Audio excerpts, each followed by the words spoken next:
All Hit Radio.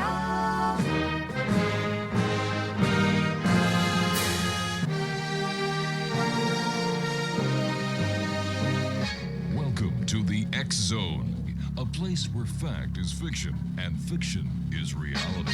Now, here's your host, Rob McConnell.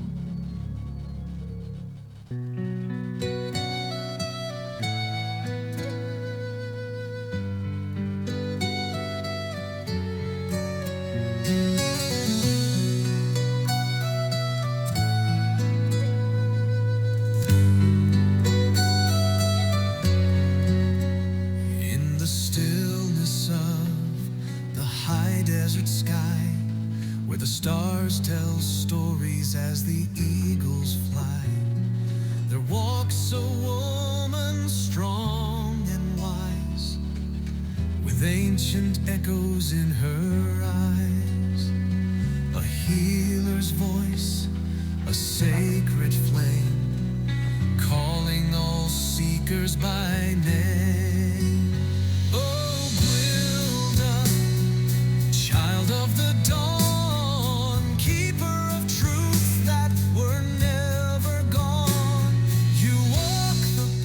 and welcome back, everyone. This is the X Zone. I'm Rob McConnell, coming to you from our broadcast center and studios in St. Catharines, Ontario, Canada, on the Talkstar Radio Network, Mutual Broadcast Network, X Zone Broadcast Network, and of course on your hometown radio, Classic 1220, CFAJ AM, right here in St. Catharines. And they stream us around the world on classic1220.ca. X Zone Nation, we're heading deep into the haunted heart of Florida this hour, with a guest who knows every dark alley, restless spirit, and unexplained bump of the night. TING RAPPA, founder of AmericanGhostAdventure.com, is our guest, and she's been leading ghost tours and paranormal investigations for over a decade. Her team blends history, mystery, and first-hand ghost encounters into unforgettable experiences. Now, whether it's shadow figures in historic buildings or voices from the beyond the grave, Ting has seen and heard it all. So get ready to explore the eerie side of the Sunshine State and beyond with one of the most respected investigators in the field. Ting RAPPA, welcome to the X Zone. Hi, thank you for having me on tonight. Nice having you, Ting. Tell us, how did American Ghost Adventures come to life? Oh, it actually was an accident. I've always had spirits come to me, and I am totally frightened of ghosts. And so I thought I needed to learn about them a little bit more, and that research turned into a tour. What inspired you personally to get involved in the paranormal? Just the fact that it was the unknown, and back then, it was almost taboo. Mm-hmm. So it was one of those things that I kept running into spirits no matter what I was doing, and I was unsure of it. And then it was just an opportunity to research and basically protect myself. And then Orlando being the tourist area it was just a great opportunity. So I kind of fell into a passion, I guess. So how haunted is Orlando? Orlando is probably one of the most haunted places. I mean, everybody's going to say that about their city, but almost every place that I get to go to, there's some kind of spirit around. I mean, St. Augustine is the oldest city in the United States, and Orlando by car is only 2 hours away. Mm-hmm. So when people left those areas, Orlando is one of those places they came to. So it's a lot older than people realize. How did Orlando community react to you launching a ghost tour company? They were scared about it at first. Uh-huh. They did not welcome us at first on that. They were scared that business would be different and we would scare them into people away from their businesses. Really? And when I think of Disneyland in Orlando, they've got some pretty creepy things going on there. Disney is probably one of the most haunted places. If I could investigate any place, it would be Disney. Disney is one of those places that they have happy spirits, 99, and room for one more. Mm-hmm. There's a lot there. A lot there. So what sets your tours apart from other tours across the country? We actually bring people inside buildings, and it is a research facility. So when we go through these places, we're actually logging these things in. So we're paranormal investigators and tour guides all at the same time. I guess you could call us like the guardians of ghosts, and we're keeping history, keeping tabs, and getting to see these spirits again nightly so that we can actually document their behaviors, who's coming in. And because these are commercial buildings, there's always a new spirit coming through there. And we'll see some of them for a few weeks, maybe a few months, and then they're gone. Can you walk us through what a typical investigation with your team looks like? Well, you would check in with us. We would show you which building we're going in that night. Each tour guide gets their own route, their own location, and they basically create their own tour for the evening. And based on the people that are coming into the tours, some of the people we've learned bring their own ghosts. And so that evening, we don't know if it's going to be an interaction with a building ghost or a personal family member of the guests themselves. So it's kind of neat. So we have the basic equipment on our 2-hour tours where we have the flashlights, the dowsing rods, and the K2 meters. So it's kind of interesting. We never know what we're going to run into that evening. In your professional opinion, what is a ghost? A ghost was a person at one point in time, now without their outer body or a shell. But their personality's there. Most of them that I've seen that are haunting places, people, when they hear the word haunting, they think of bad things, but it's just a ghost being where they want to be. They're not trapped there. So that saying of heaven being on earth, that truly is a thing. So everybody has a different perspective of heaven, and some of these are just where they want to be because that is their heaven. That's where they're the happiest. That's where they want to be. That's where they're most comfortable at. There are many in the paranormal field who believe that ghosts have decided to stay on this side of the light. That kind of contradicts what you just said. Yeah. It's a working research, to be honest with you. When people ask me, do I believe in ghosts? And I'm going, yes, I do. And they go, why do you do the tours like you asked me kind of thing? And I go, well, basically, just to do a little bit more research. We've gone beyond the point of going, are there ghosts? Now it's like, who gets to become a ghost? Why are they here for the most part? What makes them stay here? Is it an object, a person, unfinished business, or is this their heaven that they just want to be here? And who gets to be a ghost? So, there's different research and there's different beliefs, and no matter what you do, there's always going to be a skeptic out there that says there's no such thing as ghosts. Even if one walks up and slaps them in the face, they're going to, oh, that was the wind. No, I can explain that. That was my nerves in my face or something. There's people that are just never going to believe, no matter what you do. And I tell those people, you can't prove that there's not a ghost. There's too many people with so many stories in different places, different time periods that tell the same stories. But once again, it's with the individual's power of belief, whether or not they believe in ghosts or not, right? Yes. Gotcha. Yes. And there's just some people that can see them better than others. It's like some people can play sports better than others, right? So it's kind of like, if you want to see it and you want to believe it, it might come true. And there's just, I think there is, I don't know how to put it, to be honest with you, where just some people are meant to see spirits and others are not. Those are the protectors of people that can see spirits, if that makes any sense. My business partner back in the day really scared off ghosts, let's put it that way. It's the only way I can basically put it, and that was the person I always brought with me to investigation in case I got into trouble, so that he could ward it off or be able to pull me out of my element. So how do you protect yourself against negative entities? By prayer, if you believe in a greater power. There's the salt rings that we do. After so many investigations, I tell my tour guides and myself, we'll take a salt bath and basically do a prayer that basically says any negative energy that has attached itself may be washed away. Of course, we live in Florida, so our biggest salt bath is going to be the beach.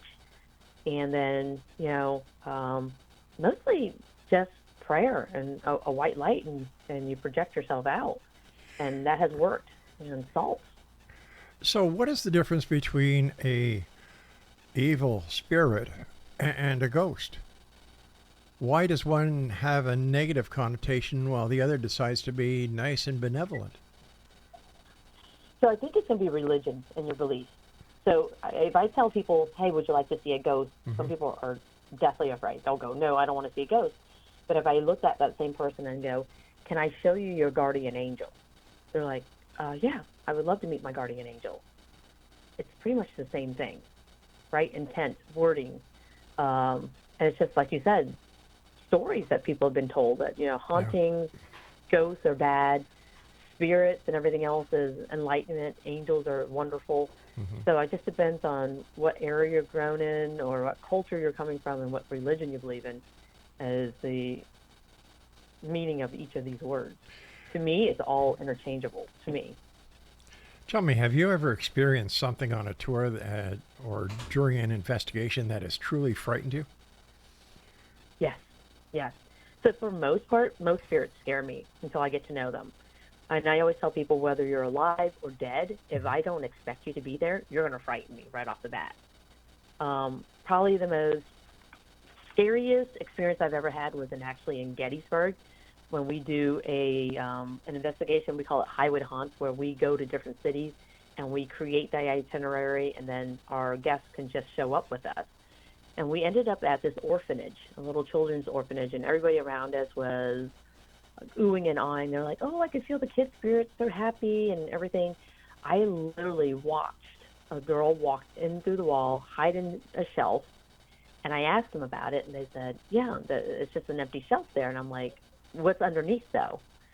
But later on, while everybody was eyeing the children, I actually saw a man in a white coat, which was a doctor.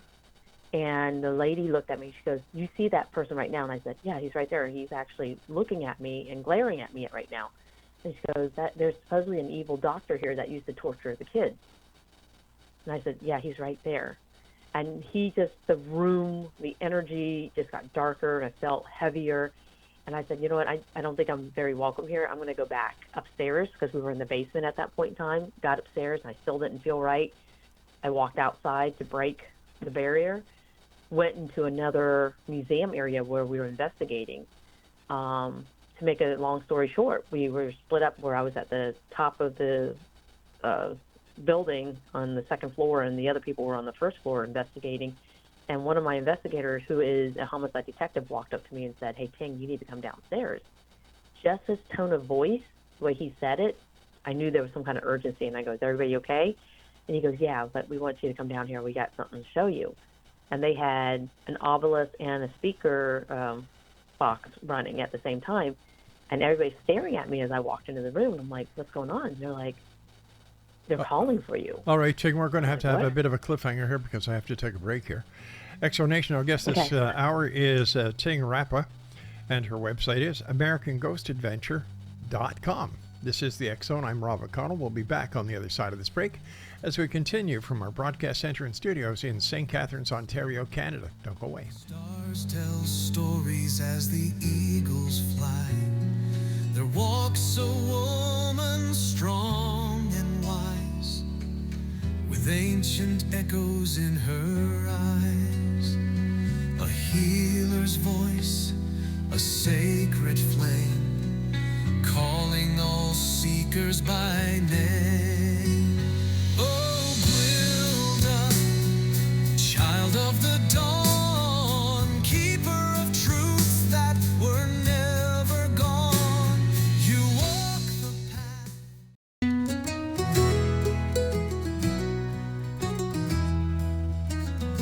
In the heart of the night, where the shadows play, on the X Zone we gather, come what may, with Rob McConnell guiding us through the dark, searching for truth hidden, igniting the spark. Whispers of spirits, both gentle and bold, tales of the ancients in the stories retold. From haunted old houses to the echoing halls, we seek the unknown where the mystery calls. On the X Zone Radio, where the truth finds a way through the story. that wander and sway, inviting the seekers, the wise and the brave. Join us each episode, let the curious say. And welcome back, everyone. We're talking about Orlando, Florida. Great place to visit, but it's haunted. Ting RAPPA's with us, and she is with American Ghost Adventures. And their website is AmericanGhostAdventures.com. Before we took the break, you were telling us about this investigation that you were on, and a homicide detective that is part of your team came to get you in another location and take it from there. So we were in the investigation, and they had called me downstairs, and they had the spirit box running and a novelist running at that time, and they were all looking at me, and they said, "Ting, they're calling your name." I looked at them, and I said, "Calling my name? I have a very unique name. I don't think they're calling my name." And everybody in that room started shaking their head like, "Yes, they're calling your name." As I'm saying this, the spirit box says "Ting." It's clear as day, and it's a male voice. And I said, "I don't want to speak with you." Yeah, I'm pretty sure it was the doctor from across the street from earlier in the basement when I said I felt uncomfortable and I'm leaving. He said my name, and I said, "I'm not talking to you. I'm not communicating with an evil spirit right now." The next thing I know, I'm wearing a very thick leather jacket and a sweater, and I feel a burning sensation. And I looked at my partner, the homicide detective, and said, "Hey, check my back." And I take off my jacket, and I lift up my sweater, and you could see a scratch mark on my back. Just didn't feel right, felt unsettling. We finished up the investigation. Afterwards, we went to an English pub in town, and, we had some drinks. And I said, I just still don't feel right, guys. I said, I wish I had some sage. We were leaving the bar, and I go, "I wish I had some sage or some kind of protection stuff right now with me." And one of our guests says, "I have sage." And I kind of laugh, and I go, "You carry sage with you everywhere you go?" And she goes, "Yeah, I actually have it in my purse." I go, "I guess my next thing is I just need a lighter or a match." And somebody else goes, "I have one." And so we did a little ceremony right there, and we did a cleansing on me. And I said, it might be just psychological, but I feel a lot better. And it might just, like I said, just be my thought. But across the street was a Zotar machine, and it's motion activated. There's nobody around us. It's after midnight in this small little town. The Zotar machine, after I said that, went, "Ha, ha, ha, ha, ha. Let me tell you your fortune." Out of the blue. Now, this mark that was on your back, was it also on your leather coat? Or? Nope. Wow. Just on the inside. It was the weirdest thing. And that was the first time I've ever actually physically been touched by a spirit. So it was really, really interesting. I did not like that feeling. I did not like the oppression on myself at that point in time. The only way I can really describe it, if you feel like you're just ill. You're just ill. You just don't feel right. Something is not right about it, if that makes any sense. I know it's really vague, and but that's the only way I can really describe it. It just felt very heavy, and I just felt like I wasn't myself. I've had people tell me it's like they feel as if the life is being sucked right out of them. It feels dark. Let's put it that way. You feel weak, and you're fine just a minute ago, but it's almost like catching a cold, but a worse kind of cold. But you're just draining. You're starting to get your energy drained out of you. But yeah, it was one of the weirdest feelings ever. But as soon as we did that whole sage ceremony, which doesn't take care of every evil thing, but like I said, it was just a light attachment to me at that point in time, and this ghost was following me and stalking me, and we were able to detach it at that moment. And I just felt a little lighter. I just felt like, a breath of fresh air, nobody strangling me or hugging me so tight anymore. Why do you think this ghost was after you? I think he did not like that I said he was evil, that I could actually see him. He was wandering among the good spirits, I guess you could say, because everybody was feeling happy with the little kids around. But for me to see who he was and what he was for. I think he was really upset with that.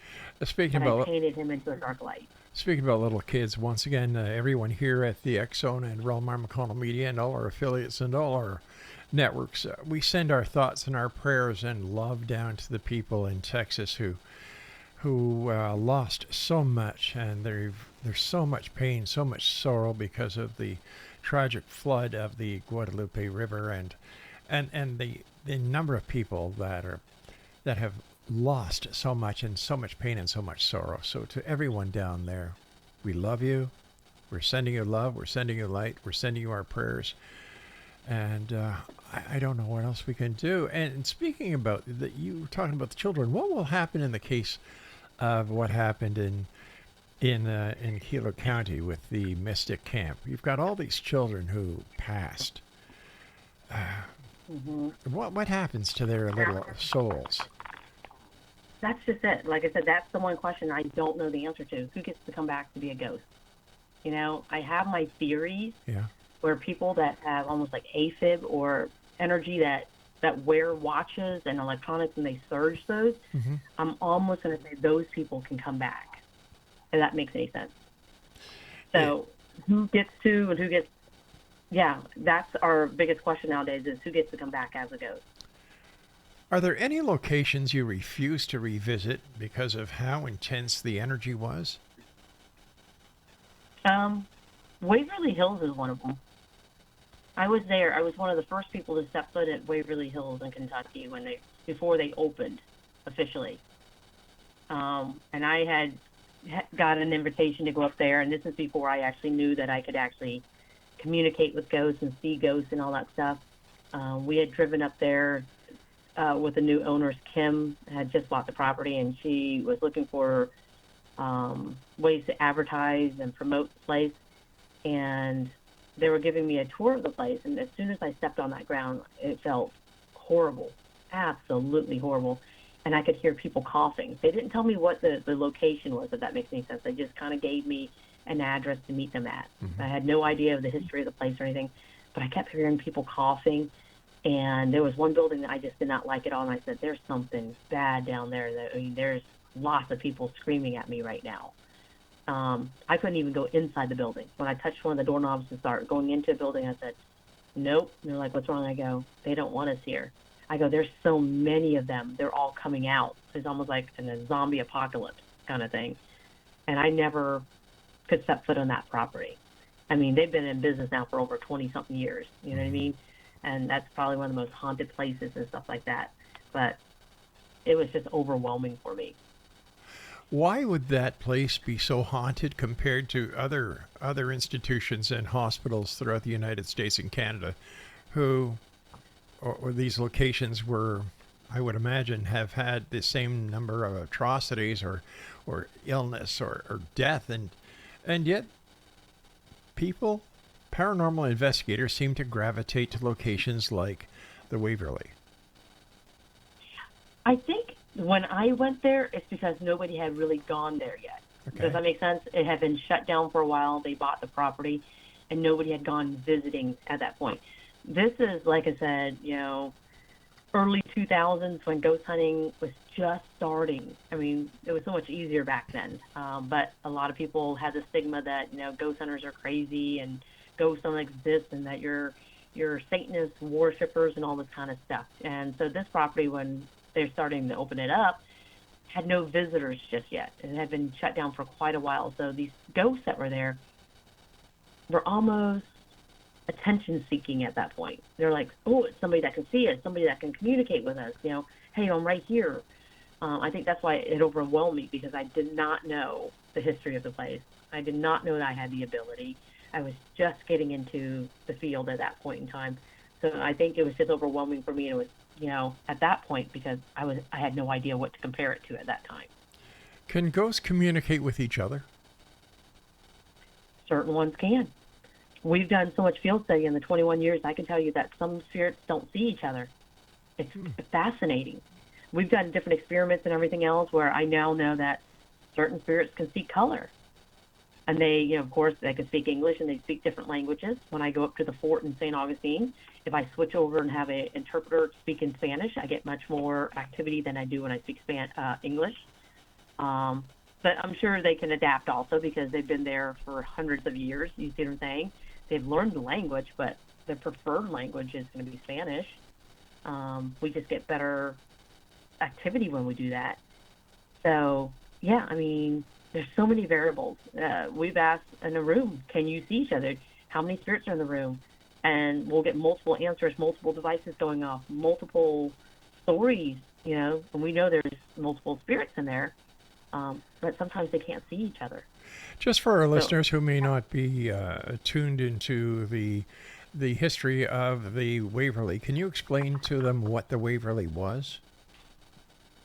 It was a tuberculosis hospital and an insane asylum, from what I was told. So back then, if you had any kind of quirkiness, any kind of illness that they couldn't diagnose or want to deal with, they kind of threw you in there. And they did all these horrible experiments, and people were dying. And the one building that I told you that I said there's lots of spirits there, there's something wrong, it was the body chute that I was walking by. Ooh. Later on, as they told me when I couldn't go into the building, they were like, would you like to know why you don't like that building? And I'm like, yeah, I would. They were like, that's where the bodies, once the deceased ones, there were so many people dying so fast that they just threw them down this body chute to hold down there. Unbelievable. Yeah. Ting, stand by. You and I have to take our break at the bottom of the hour. Exxon Nation, our guest this hour is Ting RAPPA. And it's just amazing. Next time you go down to Florida, Orlando, look Ting up. Her website is AmericanGhostAdventures.com. This is the Exxon. I'm Rob McConnell. Ting and I will be back on the other side of the short break, so whatever you do, don't go away. If you'd like to send me an email, exxon@exxonradiotv.com, and on all social media sites, Exxon Radio TV. And we're here with you Monday through Friday from 10 p.m. Eastern until midnight on the Talkstar Radio Network, Mutual Broadcast Network, Exxon Broadcast Network, and on your hometown radio, Classic 1220, CFAJ AM in Ontario. And they stream us around the world on classic1220.ca. Igniting the spark, whispers of spirits, both gentle and bold. Tales of the ancients in the stories retold. From haunted old houses to the echoing halls, we seek the unknown where the mystery calls. On the Exxon Radio, where the truth finds a way through the stories of ghosts that wander and sway, inviting the seekers, the wise and the brave.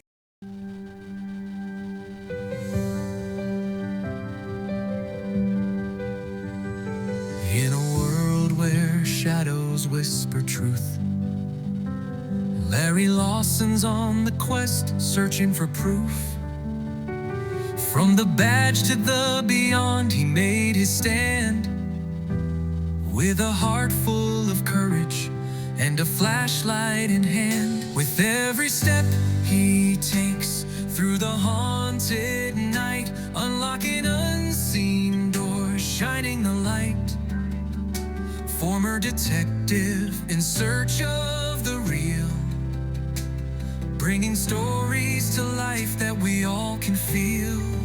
Oh, Larry Lawson, you're our guide through the mysteries where the spirits reside.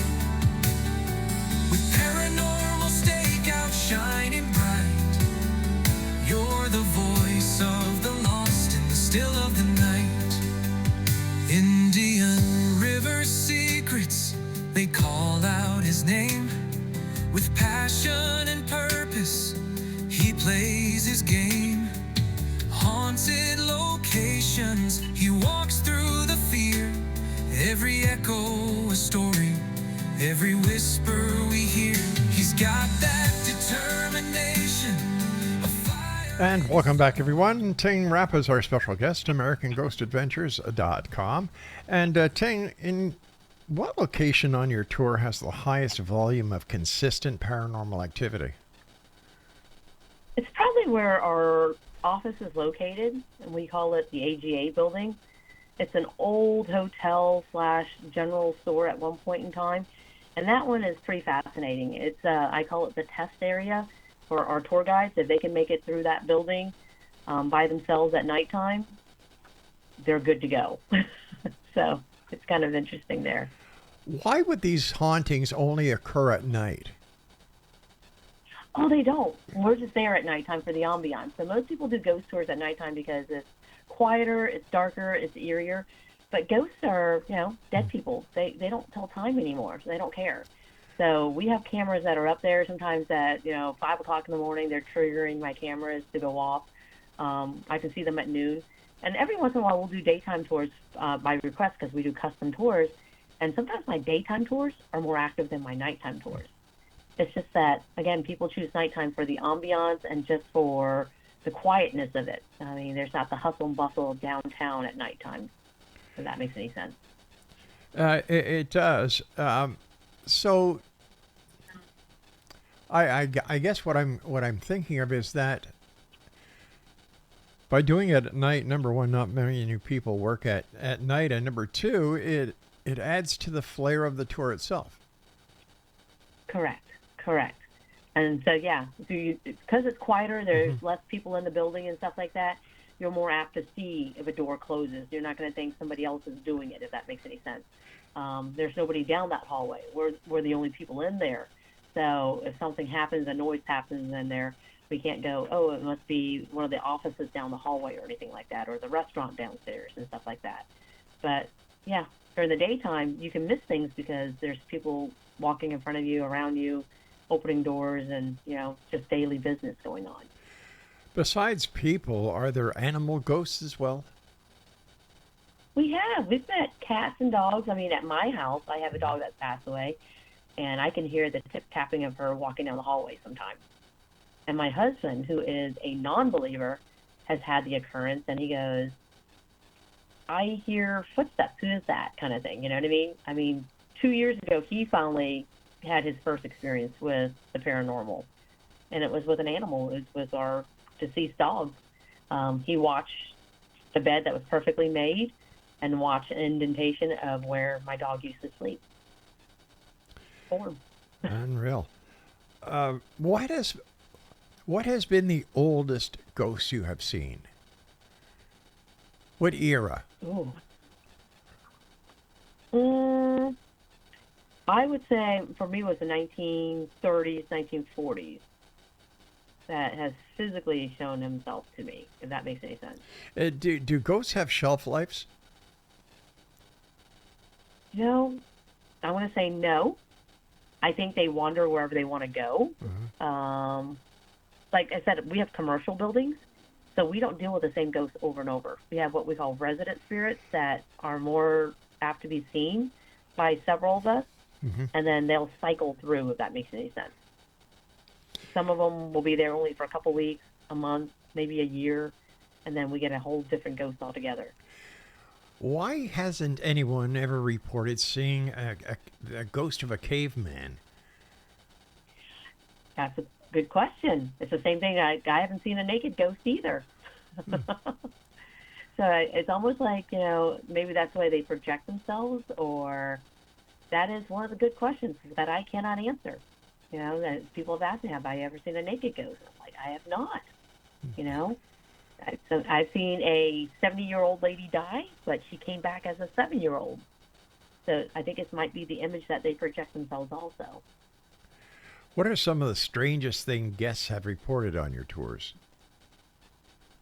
That their relatives are with them, that they didn't expect them to be there.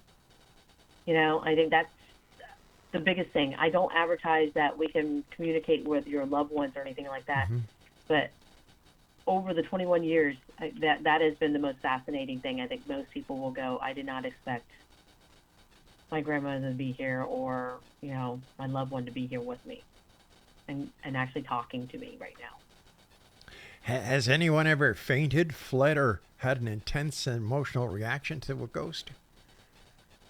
Yes, they've left the buildings, they've left the tours Wow. early. I've had that happen several times. I've had crying, like because it's such an emotional experience for them. They leave there crying.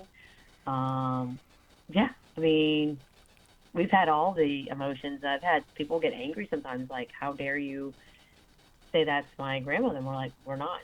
Your family member is saying that, somebody that's with you is saying that kind of thing. You know what I mean?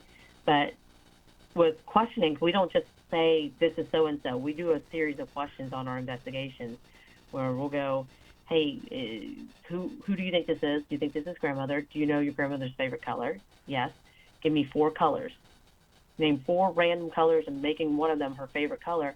And we'll ask them through our equipment here to light up a flashlight, cross the dowsing rods, or make the K2 meter go to red when they hear their favorite color.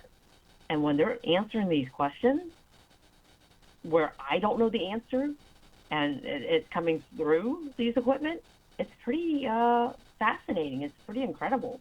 It's, I've done it where we had one lady, her friend died, and we went through 5 or 6 different questions, and they convinced me that this was the person that was there. You know what I mean? By just answering questions that I would not have known, and the flashlights and the equipment were going off in cue immediately to the right answers each time. So that was pretty incredible. In your opinion, do children, teenagers, or adults have the ability to see or communicate with ghosts? Children usually see, that's what most people will tell you. But if they are born with somebody, a parent or a relative that has the ability to see ghosts, I know this for a fact that it is hereditary. So it could be an adult, it could be a teenager, and it could be a child. As long as they have it in their gene, they can all see them. Children are usually more apt to see them because they don't know what's wrong or right yet. They haven't been told what is believable, non-believable yet, if that makes any sense. They're free of mind. They can just say, there's a man standing at the end of the hallway.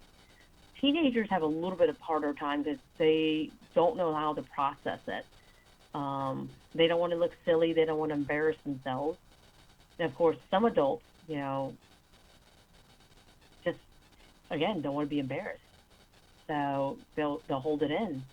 But nowadays, they're a little bit more open to answering those questions, if that makes any sense. Yeah, it does. Do you think ghost tours can play a role in preserving history? Absolutely, if it's done correctly. If you do the research, there's companies out there that will lie just to make a profit, but we're considered the guardians of the ghosts, right? And the history keepers. So we make sure that we research everything. We make sure that small mom and pop places that research this stuff to basically protect the history, that make sure that carries on to the next generation. We're the storytellers. We're the, we make history come to life. It makes it more interesting. So that you're not learning it in the classroom, but you're actually seeing it from a local perspective. How do you balance entertainment with real paranormal investigations on your tours? Yes, we do real investigations, and basically it follows the history. So certain buildings have a stigma to it. We try to research that and see if that ghost is still there, if that makes any sense. I don't think you understood my question. It was... I apologize. No, don't, please don't apologize. How do you balance entertainment with real paranormal investigations on your tours? With a little bit of history. Okay. With a little bit of history. So we don't call everything paranormal. So if somebody tells me they're cold, I go, are you staying on an air vent? Are you staying by a window that may have a breeze? Does that make sense? And then at the same time, though, if they're telling me my grandmother's here with me, who am I to tell them that, no, that's not your grandma with you? If they decide to go, this is my grandmother, I'm connecting with her at this moment in time, we're going to go with that flow. We're going to go, okay, that is grandma. That's amazing. Can you tell us a little bit more, what you're feeling, what you're encountering? That's the entertainment part of it, because there's nothing that I can prove that it is not right or wrong. There's no history in that building of their grandmother being there, if that makes any sense. So does that Yep. does that tend to lead one to believe that this person is personifying the existence of his grandmother being there? That the situation, the ambiance is just right for him or her to have this encounter that they may not have had any other place. Sometimes, yeah. So in ghost tours, we're going to attract the strange of the strange anyways. And there are some people that are eccentric where they're going to say everything's ghostly. There's no such thing as non-ghost things. And, they can see dead people. There's 75 dead people around me. And they sensationalize it. They use that moment to boost themselves. Does that make sense? And then there's other people that are on the opposite end of the scale that no matter what happens, they're not going to believe in ghosts. So it really is a perspective. I mean, so yes, sometimes the atmosphere is correct. When somebody comes in and tells me they're psychic, it's kind of like, okay, we'll see, right? We already have 21 years worth of research, information about certain ones of these buildings. And the ones that usually come in and tell me they're psychic, it's going to be a little bit more difficult. They're saying the generic things of, I see a ghost, it's a female, and you're like, okay, a little bit more, and they can't do it. Then you have guests that come in and are terrified of ghosts, and they're like, I'm feeling a woman right now. She feels like she likes to drink.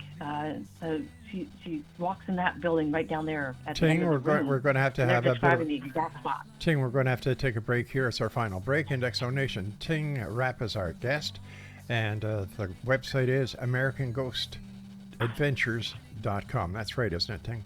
AmericanGhostAdventures.com. It is.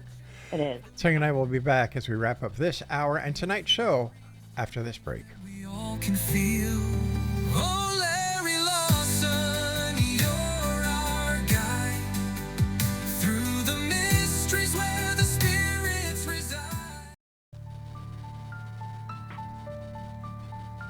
In the silence of the night where shadows softly play, a voice emerges gently, guiding minds astray. Rob McConnell calls to us from a realm unseen. The X-Zone beckons softly, where dreams blend with the keen.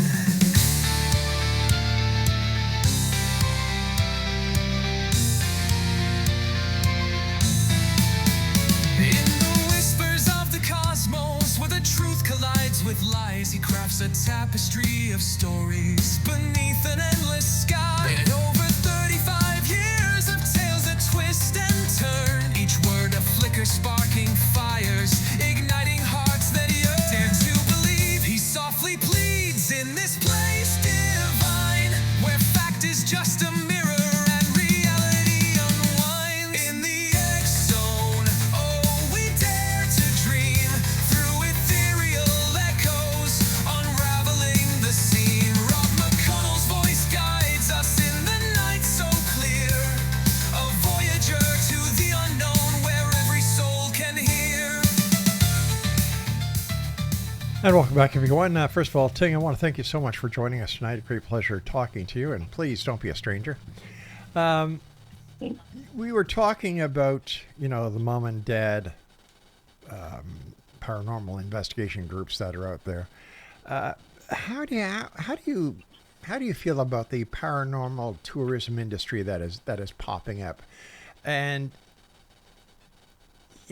it seems that there are groups and organizations like yours and the ones that you're associated with who are doing it, in my opinion, for all the right reasons. You're preserving the integrity of history. You're preserving the integrity of spirits. You're doing your very best to conduct paranormal investigations. And yet there are other organizations out there who are just out there to bastardize the business. Yes, there is. It's changed. We've been in business. I was originally Orlando Ghost Tours, and that was founded in 2001. I joined the team in 2004, and now it's considered American Ghost Adventures. There are so many Halloween events, so many other people that are into the paranormal now that it's oversaturated the business, if that makes any sense. And we have companies that are in here just to commercialize that are basically trying to put mom and pop places out of business and make it a corporate these days. It's kind of sad. It really, really is sad. It's kind of a compliment at the same time when people think they can just start up a ghost tour because we make it look so easy, if that makes any sense. But there's a lot of work, a lot of research, a lot of heart and soul and time that goes into creating these tours and experiences. But yeah, over the years, it has gotten a lot harder. So if you choose a ghost tour to go on, make sure it's local. Make sure it's not commercialized and advertised over 100 to 150 other cities, because they don't know the history as well as the local tour groups do, if that makes any sense. They use AI now to create scripts. They are going to take advantage of you as a tourist, knowing that you're not going to know the difference between this building and that. When we could stand around and lie and say, this is the devil's chair. This is where the demons come out of. This is, the river of slime over here, just to sensationalize it. We can all come up with fake stories to make it more interesting, but if you're looking for the true history, the true hauntings, go with your local ghost tours. But if somebody goes to, let's say, Orlando, and they Google, ghost tours, how are they to know from the listings that are on Google who is legitimate and who is not? Look how long they've been in business and how many cities they're in. If they're in multiple cities and stuff like that, multiple places, they're most likely not going to be local. The other one is if they're sponsored. Most mom and pop places cannot sponsor ads because we just don't have the marketing budget for it. There's a difference between being sponsored and being number one because you're sponsoring paying to be number one, and being number one because the guests voted you to be number one. So that's going to be the biggest difference right there. You want locals, make sure that they're in that city only or in neighboring areas only. They're not in Arkansas and New York and Maine and then all the way out in California. That's when you know they're not going to be local. You're not going to get a good ghost tour. They're going to be entertaining. They're going to be maybe cheaper than the local ghost tours because that's what they're trying to do, but they're not going to know the history and all the local haunts. It's going to be fabricated. Most ghost tours will tell you a suicide story, a brothel, and a love story somewhere. And that's, if you look at their stories, you can almost sample those same stories in every city. And they have a script that says basically change the name of the local main street, add a local character in there, and there you go. Voila, you got an instant, script for that city. It's not going to be true and it's not going to be accurate. How about all these different ghost shows and paranormal investigation shows on television? How are they affecting the tried and true investigators like yourself? We tell people one of our first housekeeping rules is if you guys watch those ghost shows, please understand that they're here for weeks and months at a time videotaping this, and it is edited. So you don't want to watch them go into the bathroom, watching them get a snack, and watching them, do all the research in these places. We only have 2 hours. We're going to take you to the hottest spots, and we're going to take you inside the buildings here, and we're going to tell you the story. But if nothing happens tonight, it's because the ghosts don't want to come out tonight. It's just like us. Sometimes we want to work, and sometimes we don't want to work. But those shows, because it's for entertainment purpose only, they have to fake some stuff. So it's all about timing. So sometimes they make the evidence work for them because it is for entertainment. If they show you something that doesn't happen, you're not going to tune in again. I mean, how many times can you go, oh my gosh, when a door opens and slams 500 doors later? You know what I mean? 10 seasons in, and they're still screaming about a door closing. It is for entertainment. Has working so closely with the paranormal changed your view on life and afterlife? Absolutely. Being a first responder, owning a ghost tour company, you know what I mean? If you're vertical and not horizontal, I'm already happy. It's a good day. And I tell my guests that, and that's one of our running jokes. Life is short. Life is definitely short. Not all ghosts are around because of unfinished business, but a lot of it, are sad stories sometimes because they didn't get to do something. Or when I run medical calls, people die, and they're like, I was just in an argument with them early this morning. I didn't get to say I love them. So doing the ghost tours telling the stories of the ghosts, telling the stories of history, and being a first responder does make me look at life a little bit different. I always tell people, be happy, be nice to others, you know what I mean? And do things you want to do. YOLO, you only live once. Do it now. Don't wait. Don't procrastinate. Have fun. What advice do you give people who believe their house is haunted? You're still living there for the most part. Most hauntings are going to be friendly. So unless they've killed somebody or harmed somebody, you're going to be okay. That's your new unsaid roommate. So when you get scared, tell them, stop it. Don't do that, please. I'm watching that show. Don't turn the television channel. I know that you're here, but this is my space and my time now. Most of the time, they're going to leave you alone at that point. They're like, oh my gosh, they acknowledge me. Okay, we got it. And, you guys can coexist for the most part. If it's not, you're going to have to do a cleansing of some sort, but that's not what we specialize in, unfortunately. I'm sure after people listening to tonight, there are people who are saying, geez, I'd like to learn more about how to be a paranormal investigator, how to do a ghost tour. How can I get involved? What information or what advice would you have for them? Go on a tour. Make sure you can handle some of these buildings. Just know that it is not all investigations. If you're looking to run your own ghost tour and create one, just know there is no days off. I mean, in our area, in the Orlando area, we can't run it full time. Our biggest competitors, of course, are the theme parks and stuff like that. In smaller places, maybe up in the New England area where there is no Disney World, and that's the only thing that happens, if that makes any sense, that you're the only entertainment in the area, you're going to do much better. But just know that the words you say about the spirits and the history that you're relaying to people needs to be accurate, because you are representing those that can no longer speak or can no longer, represent themselves anymore. You are the keeper. You are going to be influencing the next generation of people about the history of the area and creating that reputation for that spirit. And we like to paint our spirits in a very happy light, if that makes any sense. We try not to call them evil. They may have grumpier days. They may be a little bit more aggressive. But for the most part, they're wonderful people. They help us out on our tours. They know to come to work. They come and socialize. And if they do something one night or don't do anything, we just go, they might need a day off, just like anybody else. Just have respect for the living and the dead. And of course, wherever you go, be respectful. Just don't decide to go into a home that looks decrepit because it might be haunted. Trespassing is still against the law.